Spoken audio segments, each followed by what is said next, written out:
আসসালামু আলাইকুম। আবারও চলে আসলাম একটা নতুন ব্লগ নিয়ে।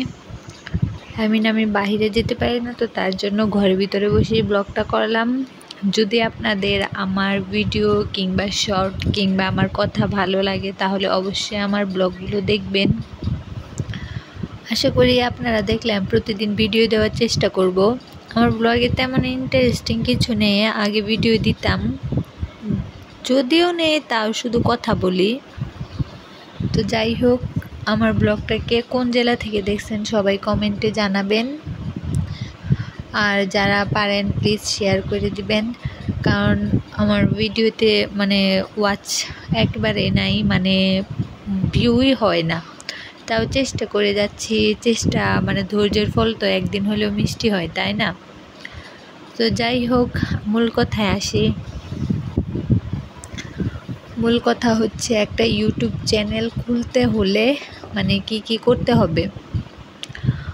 আমার আসলে ইউটিউব চ্যানেল আগে ছিল না, আমার পেজ ছিল, পেজ থেকে আর্নিংও করতাম, তারপর পেজের কাজটা অফ করে দিই। তারপর ভাবলাম যে আবার শুরু করি কাজ, তার জন্য আবার শুরু করলাম। তো ইউটিউব চ্যানেলটা খোলার আগে আমি একটা ক্লাস করছিলাম,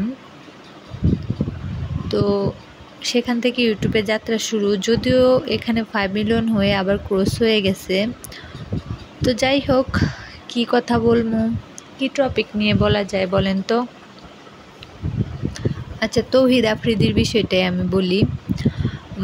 ওনার একটা ভিডিও ক্রাইম এডিটরে পোস্ট হয়েছে। বাংলাদেশে তো বেশি গুজবে ছড়ায়, কিন্তু আমার এই ক্রাইম এডিটর ভিডিওটা দেখা অনেক ভয় লাগছে।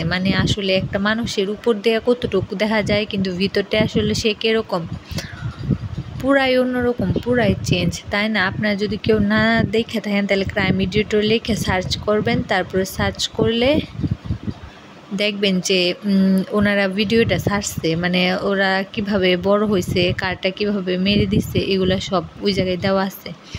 তো আপনারা দেখবেন, দেখলেই বুঝতে পারবেন। আসলে আমি দেখে অনেক ভয় পাইছিলাম। আপনার ভিতরে গিয়ে দেখেন, আমি যতটা উপর দিয়ে বলবো ততটাই বুঝতে পারবেন না। আসলে মানুষ ক্ষমতা হইলে কত কি করে সেটা আপনারা ওই ভিডিওটা দেখলেই বুঝতে পারবেন। তাই যাদের দুনিয়াতে ক্ষমতার পাওয়ার আছে, চেষ্টা করবেন সেই পাওয়ারটা জায়গা মতো কাজে লাগানো, এমন না যে কাজে লাগানো। অপকর্মে কাজে লাগাইলে একদিন না একদিন সেই খেসারত দিতেই হয়, তার অবস্থা দেখে বোঝা যায়। অনেকের সে মিথ্যা মামলা মিথ্যা কথা বললে অনেক কষ্ট দিছে, অনেক জায়গায় নিয়ে ধরে রেখে দিছে। তো এই পুরোটুকু ভিডিও দেখলে আপনারা দেখতে পারবেন, পারলে দেখে আইসেন। কতটুকু সত্যি জানি না, সত্যি মনে হয়, কারণ যারা একটু বড় বড় থাকে তারা এরকমই করে। তো যাই হোক, নেক্সটে কি বিষয়ে ভিডিও দিব কমেন্টে জানাবেন। আল্লাহ হাফেজ।